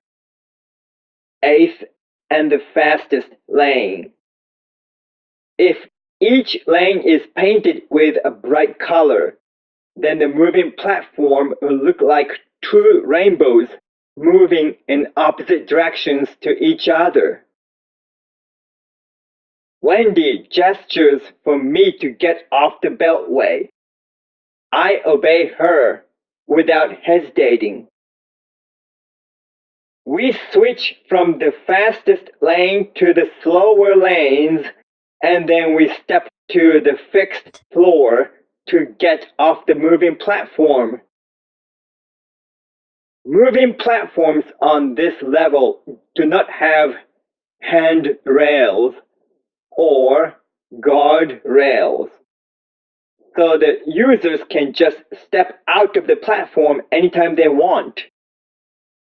The suspicious ones are getting off the beltway and are chasing us. The suspicion is confirmed. Wendy runs toward an alley. I follow her. What else can I do? She seems to know the map of the entire floor. I think she knows where to go. I am still learning the map. There are countless alleys. She makes turns at so many corners that I come close to twisting my ankles. If I am barely catching up on her, then those who are following us will get lost soon. I can now run faster than average humans. 3. We have managed to shake off the pursuers. I am getting so much better at running, thanks to the constant driving from Wendy, that the chasers cannot catch up even on me, let alone Wendy. Yeah, she is such a hard driver. Alright? It seems that we are safe for the time being. The pursuers are nowhere to be found in our sights. In one of many ordinary hallways, Wendy slows down and stops. Thank goodness! My lungs deserve taking a break. She's giving me a chance to catch the breath. Her tough love attitude makes her occasional kindly gesture even more precious. It has taken me a while for me to regain my breath. Wendy has not broken a sweat, and her breath is just as stable as ever. I'm beginning to think that she's really a squirrel. Who are they? Really? I cannot come up with anything better to ask her. As if running for hours means nothing, Wendy replies. They seem to be the worst-kept secret agents of some sort. They are not good at keeping themselves discreet, as if they are launching a package tour. I do not know what organization is providing them with financial support. They are not goons working for the suite. That is all I can say for sure. Do goons in general work for the suite we are delivering the package to? The word goon makes me wonder. Remember that a servant of the suite deposited the drug injector to the post office before we delivered it to Gideon. The tone of her voice is sounding grim. Is the suite a medical ward of some sort? I wish that were the case. She utters. It is more like a mental ward. After all, according to many sources of information, the drug lord owns the suite. Drug lord? I gasped. Are we helping a crime syndicate? Does that not make us criminals? Wendy gazes into my startled eyes with her round eyes. My attention is riveted to her pupils. I cannot pry myself away from her eyes that are gleaming uncharacteristically, sternly. Am I becoming a prisoner of her high-voltage cage of the mesmerizing gaze? While keeping the tone of her voice low, she speaks. Hector, there is more to this floor level than just what it appears to be on the surface. That is a fact that we cannot just ignore. The gangsters use drugs to control much of this floor.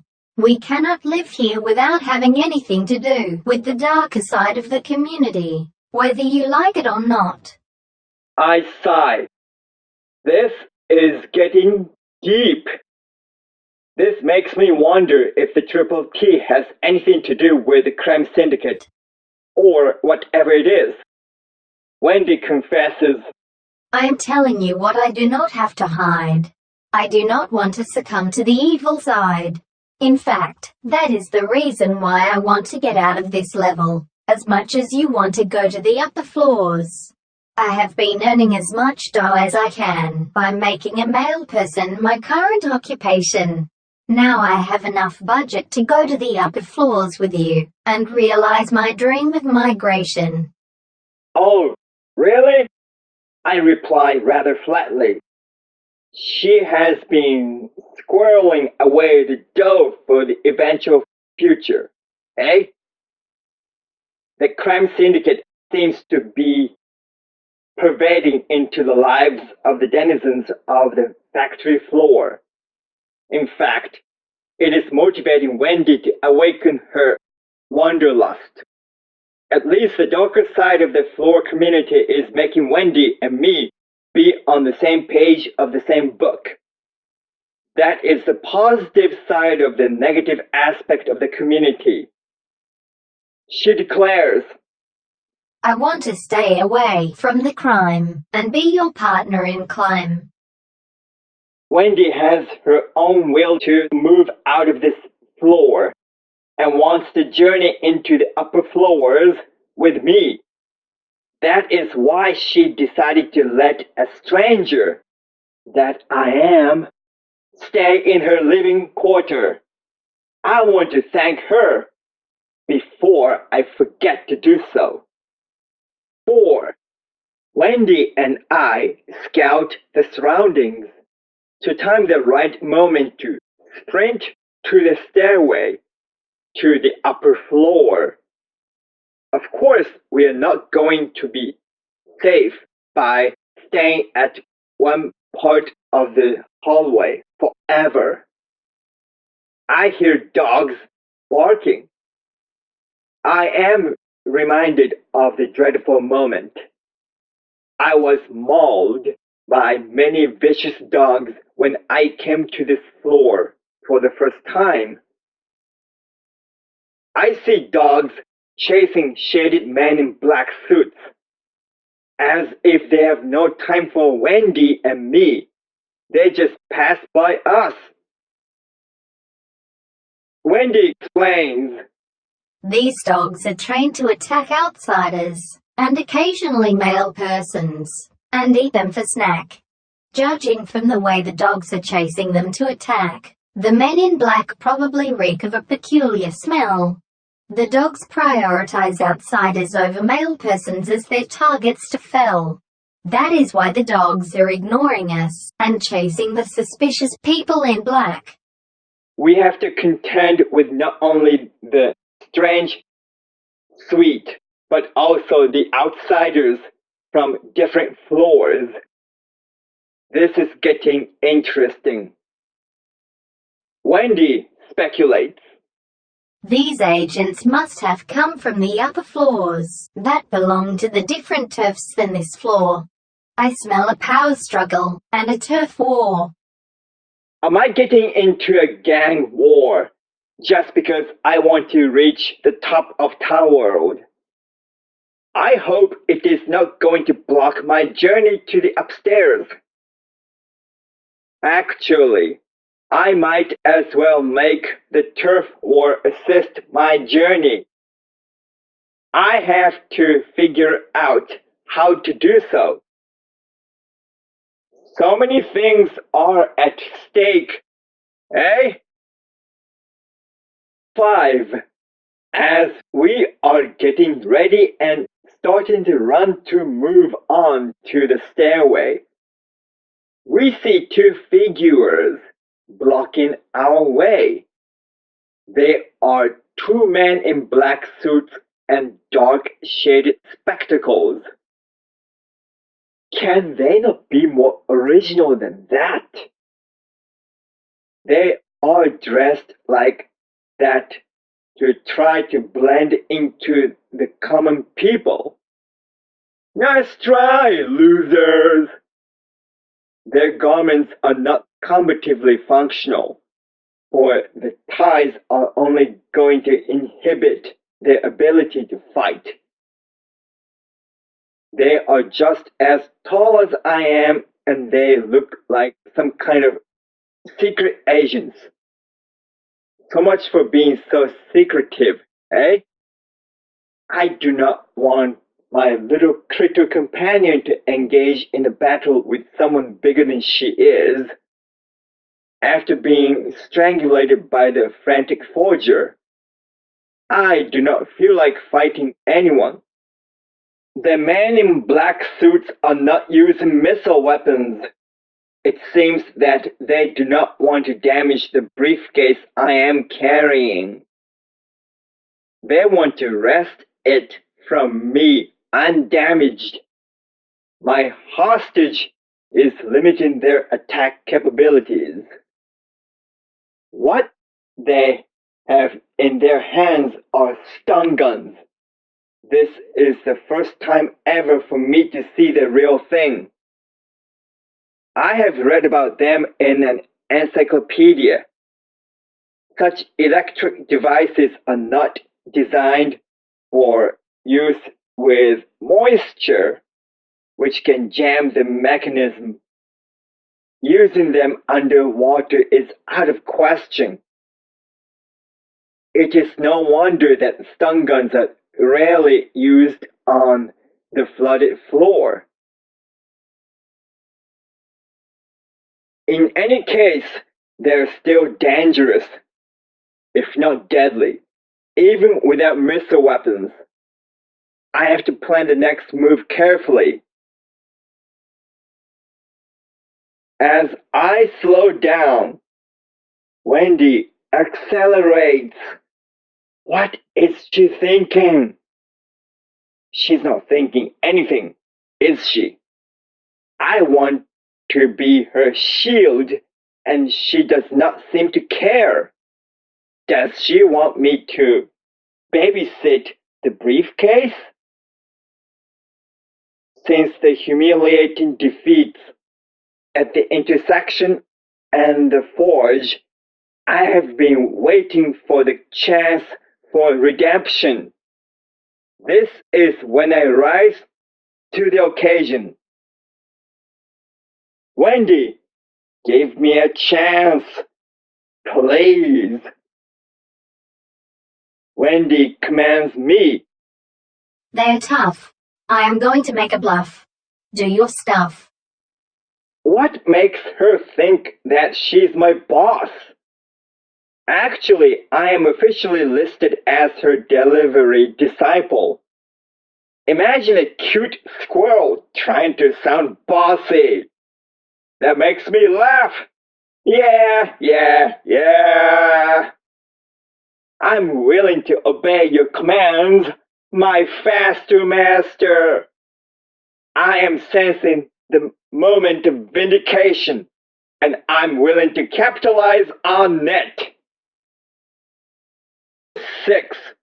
One of the agents threatens. All you have to do is to give us the package if you do not want to get hurt. He's letting a spark run between the electrodes of his stun gun to intimidate us. I want to throw in a few words to force the men in black suits to spill something, but I'm too busy trying to catch up on Wendy. Can she not just slow down a bit for me? As if she's oblivious to what I'm thinking. She is closing in on the men in black suits. What is her combat plan? They have stun guns. What does she have? She has many gadgets attached to her waist belt, but they do not seem to be as deadly as stun guns. The agents swing the stun guns at the lunging target. Wendy puts herself on a screeching halt. The sparking electrodes miss her by just a few centimeters. She's so quick that she can decelerate from the maximum speed to zero velocity within a step or two. Wendy pulls out a pair of spray cans and sprinkles paint on the dark glasses. The shades are painted in bright pink, as much as the pink looks vivid in the black background of the suits. They look clownish. The chromatic combination of black and hot pink is not exactly tailored for middle-aged man. Wendy jests, waving her hand in the agents' faces. You can't see me. They take off the painted shades to see what is going on. One of the agents groans. Why, you little... The other one lets out. Now I see you. Wendy talks back. Now, you don't see me. I am not available for free, unless you pay the fee. She then pulls out another pair of spray cans and sprays chemicals into the exposed eyes. Look! Ugh! Instinctively, I sense the opportunity. The men in black suits are blinded, and they are riding. They're not letting go of their weapons, but I see that their defense is minimized. I have been a mere spectator up to this point. This is the moment at which I rise to the occasion. Now is the time. The time is now. I proclaim in my mind. Just watch me, Wendy. This is how a real man does the job. You set the table, and I'm going to feast on my victims. I make sure that there's no one else within the vicinity, and put the briefcase on the hallway carpet. I do not want anyone to steal the briefcase. One of the agents is being blinded by the pepper spray, and the other one is given a dose of sleep-inducing chemicals. I am closing in on the former. I can just leave the latter for he will eventually succumb to the urge to sleep anyway.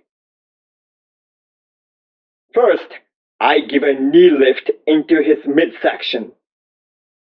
As he doubles up in pain, I wrest the stungum from the weakened grip. Before he can react, I turn on the switch and sink the sparking electrodes into his neck. Muscles of his entire body seem to be twitching uncontrollably, to the level that he cannot even scream. To add a finishing touch to my sequential maneuver, I shove him away from me. He falls down helplessly, unconscious. Wresting a weapon from a temporarily blinded foe is too easy for me. Wendy has set up the stage for me to show off my favorite maneuver of stealing a weapon from the opponent. She has made my execution of excellence very easy, and she has still made me look good. I want to thank her before I forget. 7. I hear someone clapping. I turn around and see Wendy applauding with a stungum in her hand. She praises me by saying, Hector, your resting and wrestling maneuver is, shall I say, stunning. It augments your cunning. You have surely passed the test. I am impressed. I respond to the rhymed compliments by simply saying, thank you. Her reaction is so unexpected that I cannot say anything better. What am I thanking her for? Yeah, she set the table, all right? I do admit that I appreciate her. You are no phony. Besides, you are as hot as my pepper spray. I am upgrading you from a fish sausage to a pepperoni. I am sure that it makes your day. What is she trying to say? By the way, why does she have a stungum in her hand? Where did she get it? I see the other agent soundly sleeping near her feet. It seems that she just picked up what the agent dropped as he was struggling to fight the sleep inducer. So, that is how you wrest a weapon from the opponent, eh? Wendy says, I would like to learn the skill from you. In case of a disaster, my master. She's suddenly promoting me to the rank of master, eh? Yeah, as if that makes me go soft on her. I tell her the lesson fee is going to be steep as much as the skill can be deep. It is definitely not cheap. That is a maneuver I want to steal. Is there any discount deal, Your Majesty? She asks while kneeling and bowing down. Now she's mockingly treating me as if I'm the king of Towerld. I will think about lowering the fee if you reduce my workload just a bit. She stands up, picks up the briefcase that I put down a moment ago, and hands it to me. Let us talk later about the value of being so archetypal, my dear disciple. Let us move on at full speed, before we confront the black suit stampede. Catch up on my dancing locks, before you deplete your socks. After being promoted consecutively to the ranks of Master and King, I have just gotten demoted to the rank of her dear disciple again. She's a rough master to serve as much as she is a tough hamster to preserve.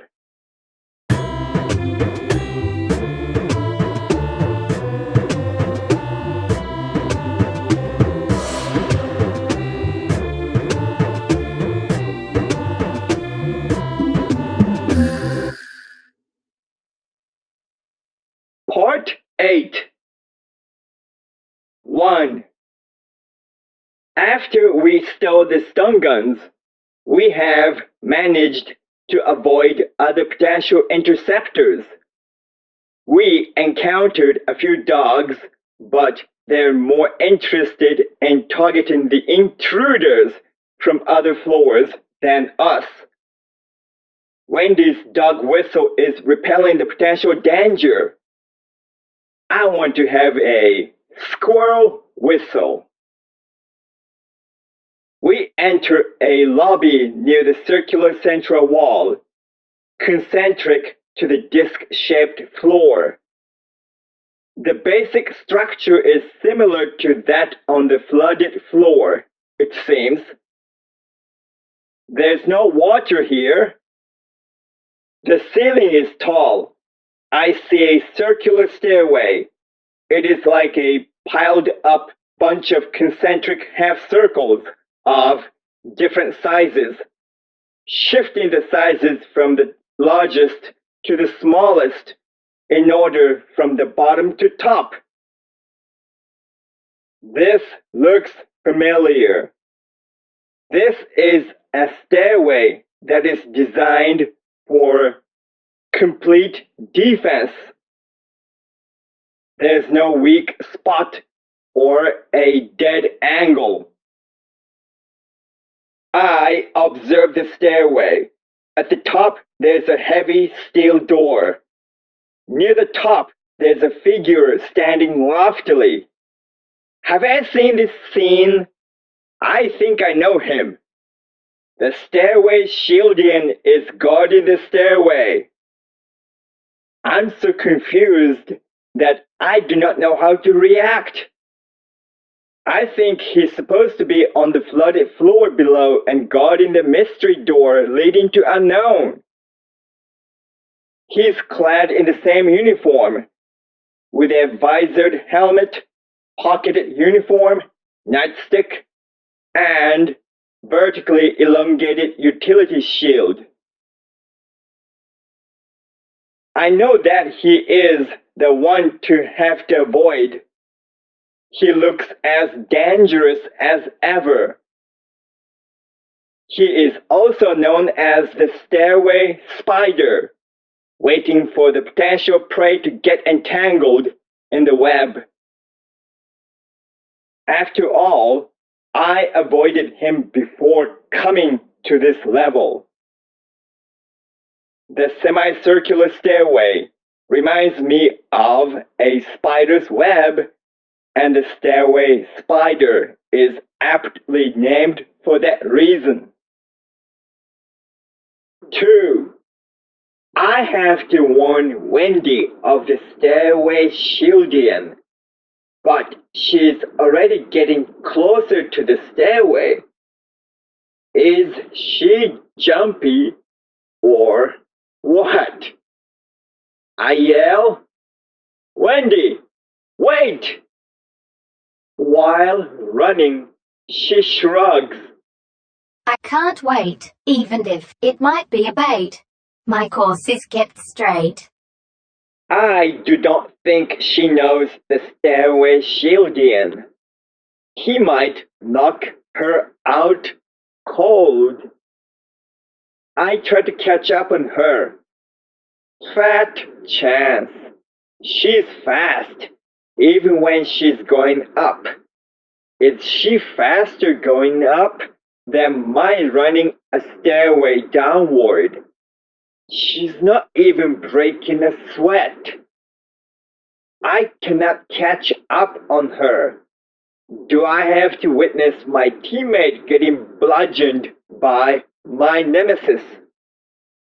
Do I get to realize that Wendy's quickness can prevail over the seemingly flawless defense. The potential epic duel is quickly occupying the center of my attention, to the level that I'm almost forgetting about my having to protect the briefcase. Wendy puts her hand into one of the chest pockets. Does she have a secret weapon? She then pulls out the ID tag. I cannot imagine a tag being a deadly weapon. She wears the chained tag around her throat and puts the tag itself into one of her pockets for safety. I guess she does not want to run fast with a tag dangling around her chest. Actually, I do the same thing with my tag. She slows down and walks toward the stairway shielding while holding the tag. The stairway shielding does not even flinch. Wendy waves the tag to the guard and inserts it into a card scanner attached to the door. The stairway shielding is standing still, as if he's approving what Wendy is doing. I'm still confused. Now I realize that the tag functions as a male person's license. I have mine too. As long as I use my license, I can prove my legitimacy as a professional male person and use the stairway all I want. The stairway shielding is manually opening the door for Wendy. She's now gesturing for me to follow her and is walking past the opened door.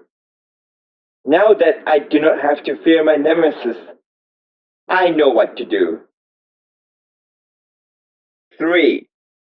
As I insert my license tag into the scanner installed on the door, I get the permission to go to a different floor. I guess the Triple T has already accepted me as a legitimate citizen of this industrial floor. The administration process was rather rough. Oh, well. As I walk through the door, I have just decided to ask the Master of Defense a few questions to extract information from him. I want to know what he's up to. What are you doing here? He replies, I just got transferred to this post. I say, at least your career is not yet toast. He comments, you are adapting to the new environment. From a fisher person to a male person. That is quite a career change. Suffice it to say that it is rather strange. Is he complimenting me, or what? Are you not stopping me now? I add a touch of taunting in my voice to test him. The stairway shielding explains, it is my duty to guard my post. I'm just doing the job. Nothing more, nothing less. You are free to go through this door, since you have the tag and you are just doing your job. I have a license and there's no nonsense. Eh? I'm not telling him that I got the male person's license through a sloppy process, taking advantage of the imperfection of the Triple T. I try to keep the leading conversation going. I did not expect to see you again. Not that I want to see you often. He shrugs. Same here. Here comes the question to check if he is true to his statement. There are many outsiders chasing me and my job partner. Are you going to prevent them from going through this post? You mean your master? How does he know? My duty is to guard my post. That is about the only thing I can do. If they do not have proper IDs, they cannot walk past me. Yes! The deal is sealed. This guard dog may be quite reliable as an ally if he is on my side. I leave the rest up to you. He advises me. Speaking of the rest, you may have to rest for yourself. Your breath is getting short. What makes him think that he is in a position to advise me? I speak by prediction. So is the time span between now and our eventual confrontation in the not-so-distant future. It is all that I say, for I have this feeling that I and he will face off against each other, sooner or later. Now is not the time. Thank goodness. 4. As Wendy and I walk through the hefty door, the outsiders in black suits are running up the semicircular stairway. All I have to do is to shut the door and move on.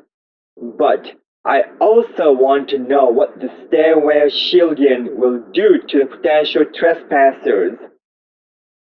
Through a little peep window attached to the steel door, I take a look at the trouble that is brewing. The stairway shielding stands near the top of the stairway.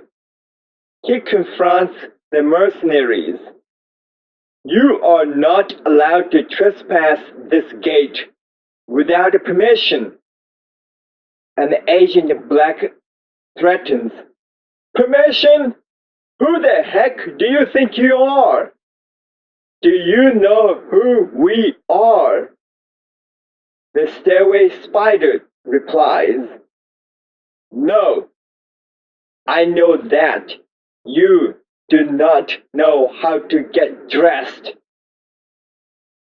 You must be maggot minions from different floors. Look who's saying that. Another agent warns. If you do not get out of the way, we will purge you. The stairway shielding does not budge. If you want to punch through this check-in station, you are going to have to penetrate my defense. This is getting interesting. I get to watch this epic battle without paying anything. Then, I feel someone tugging at my sleeve. Come on, Hector. You are not mowing his lawn. Wendy urges me to get going. I understand that you get to watch this confrontation for free. However, please remember that you can breathe oxygen and live with me without paying a fee. You are not available for free unless I pay the fee I utter. Is that not what you said to those secret agents? I certainly did not make the statement to you. I said that to those agents, to persuade them into getting the clue. I know you do not want to equate yourself to those who only deserve selling themselves cheap. Remember that you aim high enough to try to eventually reach the Tower Keep. Even though the slope of the road to the dizzyingly distant destination is destined to be steep. She is tugging at my sleeve strongly. Is she trying to rip my uniform? With her limited physical strength, that is not going to happen anytime soon. We have to make haste, for there is no time to waste. Let's get out of here and move on to the upper tier. Just 1 minute. I have to study the moves of my future enemy. I think fast and summon my wit. She does not deem me dangerous and does not even try to get away from my hands that I'm now extending toward her. She does not mind getting very close to me physically. I look into her eyes, place my hands on her frail shoulders, and pronounce each word slowly. Wendy, will you marry me? Her round eyes are becoming rounder than ever, and she's failing to close her lips. My improvisation is taking her and me by surprise, and even this usually clever creature is frozen for a moment. I am capitalizing on this opportunity. I am thinking of pawning my future wife, namely you, to get money for the admission fee. She then recovers from the temporarily frozen state of her mind rather quickly. Her facial expression is so complex that she seems to be laughing, grieving, sighing, and smiling simultaneously. Get real, before you trip on your own lofty ideal. The worst enemy may turn out to be the invisible greed. You are being such a kidder. If you can buy the entire Towerld with the money you get by selling me to a potential bidder, and if you can catch up on my running speed, then I will consider. She is smart enough to come up with such a deal. If I get to own the whole Towerld, my journey ends there. Besides, I get to bring back Wendy, a denizen of Towerld, to me automatically. If I can pull off such a deal, I can become the first god of this godless world. What a steal! She then speaks sternly. Besides, I can wait, but Gideon cannot, under his current physiological state. Shucks, she's right. This is not the right time to fool around. The ordeal that Gideon is currently dealing with brought my mind from the state of euphoria to the reality. I've just decided to leave the steel door without observing the supposedly deadly moves by the stairway Shieldian. It is just too bad. Wendy asks as if she wants to answer what I have in my mind. The stairway Shieldian will prevail easily. I ask, how do you know? Do you know him? She answers, Yes, I do happen to know the stairway Shieldian and his reputation. He is also known as the stairway spider. I encounter so many things as a male person and collect much information to end up making the range of my knowledge get wider. Judging from the tone of her voice, she seems to want to get the stairway Shieldian off her mind. The more I try to immigrate to different floors while keeping myself employed, the more I end up encountering the darker sides of many things that I want to avoid. It seems that Wendy is not just an ordinary male person. She's too good at fighting. I will ask her more about her history when the time comes. I think her life story is as interesting as mine.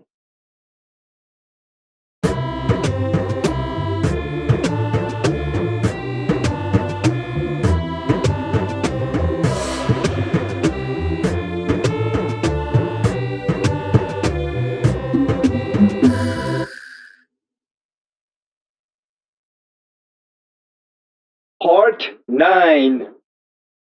1.